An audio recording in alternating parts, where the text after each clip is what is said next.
Corona کے وار جاری، virus مزید 27 جانیں لے گیا۔ 24 گھنٹے کے دوران 1980 نئے کیسز رپورٹ۔ NCOC کے مطابق ملک بھر میں مثبت کیسز کی شرح 4.09% پر آ گئی۔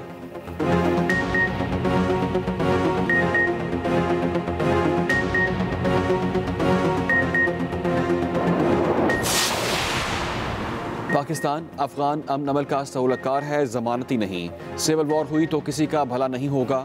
بھارت و افغانستان میں اپنی سرمایہ کاری ڈوبتی نظر آ رہی ہے۔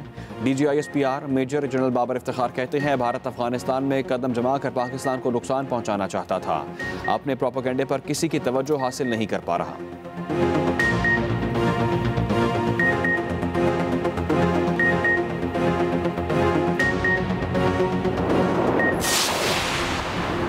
پاکستان میں عید الاضحیٰ 21 جولائی بروز بدھ کو ہوگی، چاند نظر نہیں آیا۔ یکم ذی الحج پیر کو ہوگی۔ چیئرمین رویت ہلال کمیٹی مولانا عبدالخبیر آزاد نے لمبے انتظار کے بعد اعلان کیا، ملک کے کسی کونے سے شہادت موصول نہیں ہوئی۔ سعودی عرب میں بھی گزشتہ روز چاند نظر نہیں آیا تھا۔ حج 19 جولائی کو ہوگا، عید 20 تاریخ کو ہوگی۔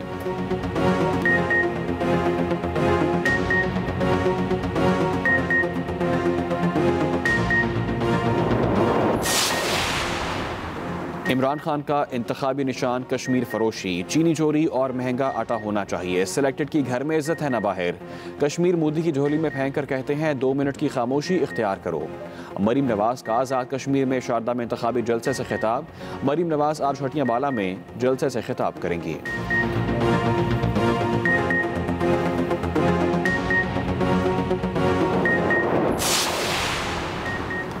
بلاول بھٹو زرداری امریکہ چلے گئے، بین الاقوامی کانفرنس میں شرکت کریں گے۔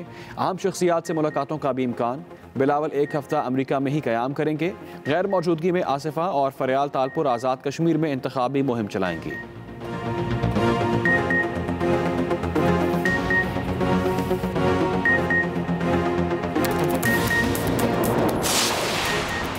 مریم اور بلاول کے والدین نے پاکستان کی دولت لوٹی اور جائیدادیں بنائیں، پاکستان کے عوام کا پیسہ ان سے واپس لے کر رہیں گے، دونوں کو تو کشمیر کی تاریخ کا علم تک نہیں۔ فواد چودھری بھی مخالفین پر خوب برسے، کہا یہ سب اپنی کرپشن بچانے کی کوشش میں لگے ہیں۔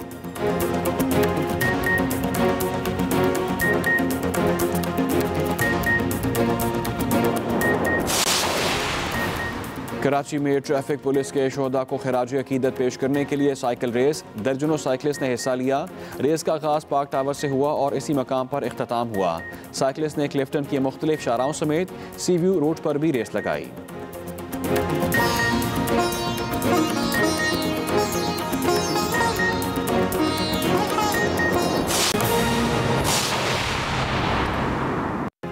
ہیڈ لائنز آپ نے جانی، نیوز اسٹوڈیو سے فی الوقت کے لیے اتنا ہی۔ مزید باخبر رہنے کے لیے وزٹ کیجیے ہماری ویب سائٹ express.pk۔ آپ ہمیں فیس بک اور ٹویٹر پر بھی فالو کر سکتے ہیں۔ دیکھتے رہیے ایکسپریس نیوز، رکھیے ہر خبر پر نظر۔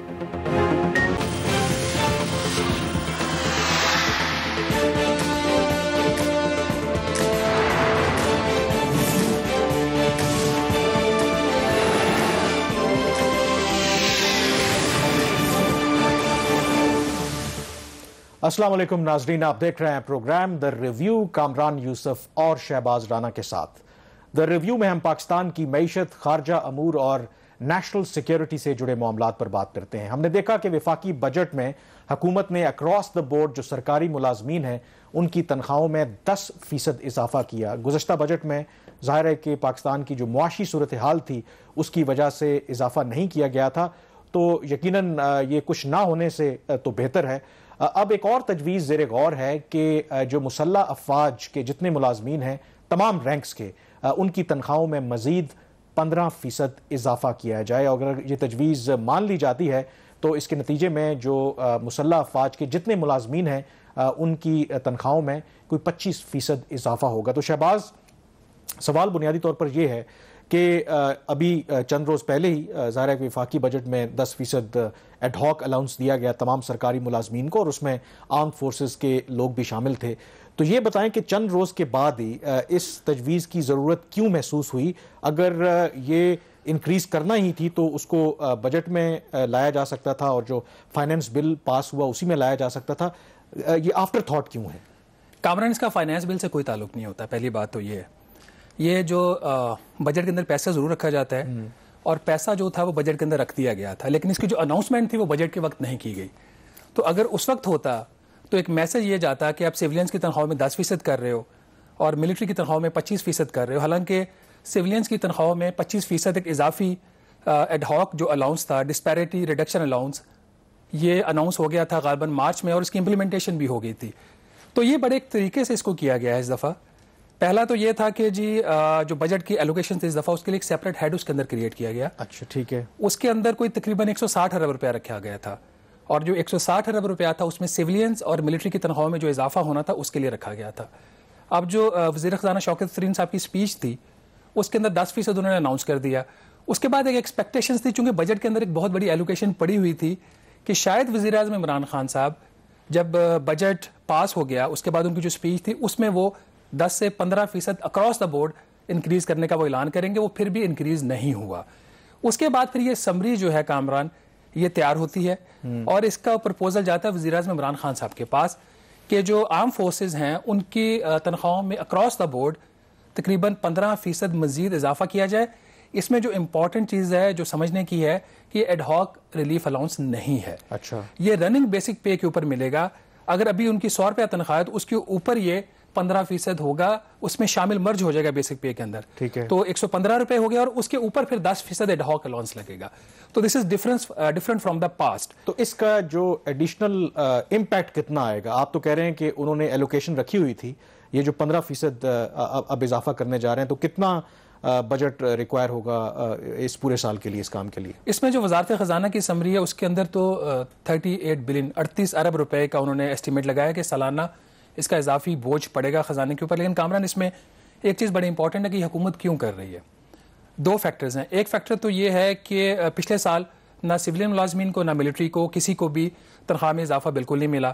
اس سے پہلا سال جو تھا, جو پی ٹی آئی کی حکومت کا بھی پہلا سال تھا, اس سے پچھلے والا جو سال, اس کے اندر جو سویلین اور ملٹری امپلائیز تھے اپ ٹو گریڈ 19 ان کو انکریز ملا, جو 20 اور 21 اور 22 کے جو گریڈز تھے وہاں پہ انکریز نہیں ملا. تو there was a resentment with in the army کہ جس طریقے سے مہنگائی بڑھ رہی ہے اس طریقے سے تنخواہ میں اضافہ نہیں ہو رہا, تو انہوں نے یہ کیا. دوسرا اس میں جو حکومت نے اپنی سمری کو بیس کیا وہ پے اینڈ پینشن کمیشن کی جو رپورٹ ہے, انٹرم رپورٹ, وہ عبوری رپورٹ ہے, اس کے اوپر کیا کہ ان کی یہ تجویز آئی ہے کہ آپ ان کی آرم فورسز کی تنخواہوں میں 15% جو پے اینڈ پینشن کمیشن ہے معذرت کے ساتھ, وہ تو ماضی میں بھی بڑی اچھی تجاویز دیتے رہے, لیکن کسی حکومت نے محسوس نہیں کیا یا اس کو مناسب نہیں سمجھا کہ اس پر عمل درآمد کرے.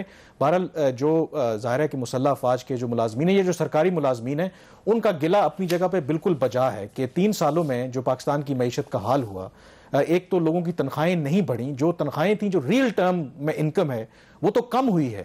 اگر 3 سال پہلے اگر آپ کی 1 لاکھ روپے تنخواہ تھی تو میرے خیال میں وہ سفیشنٹ تھی. آج اگر 1 لاکھ روپیہ ہے بھی تو شاید اس کی جو ویلیو ہے وہ 80,000 یا 70,000 روپے تک پہنچ گئی. I blame the government اس لیے کہ حکومت نے وعدہ کیا تھا کہ وہ سول سروس ریفارمز کریں گے. جو پے اینڈ پینشن کمیشن بنا وہ نوٹیفائی اتنا لیٹ ہوا, وہ مارچ 2020 میں غالباً نوٹیفائی ہوا. اس وقت اس کے جو سربراہ تھے واجد رانا صاحب, جو پہلے سربراہ تھے, انہوں نے اس کی سربراہی کرنے سے انکار کر دیا. انہوں نے کہا جی مجھے سپورٹ نہیں مل رہی.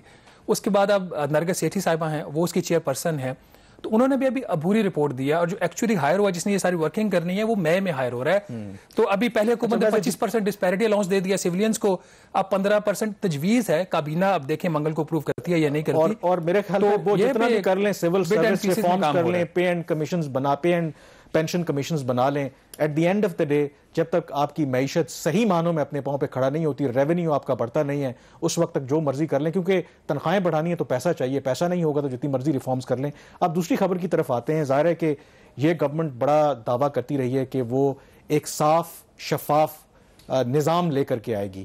اب یہ جو آپ کی میں خبر پڑھ رہا تھا, یہ پبلک پروکیورمنٹ ریگولیٹری اتھارٹی کے رولز ہیں, اس میں انہوں نے ترامیم کی ہیں. اب عام لوگوں کو سمجھانے کے لیے کہ جو سرکاری ادارے جب ٹھیکے دیتے ہیں تو اس کی بولی ہوتی ہے کہ کوئی بھی اگر کمپیٹیٹیو بڈ کے پروسیس کو پار کر کے آتا ہے تو وہ کانٹریکٹ اس کو ملتا ہے, اور اربوں کروڑوں کے کانٹریکٹ اس میں آتے ہیں.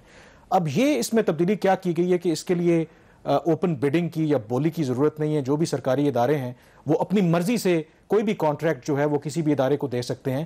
تو یہ تو ٹرانسپیرنسی کے خلاف نہیں ہے. یہ نہ صرف ٹرانسپیرنسی کے خلاف ہے بلکہ اب اس میں لگتا یہ ہے کہ ان کی ملی بھگت بھی ہوگی.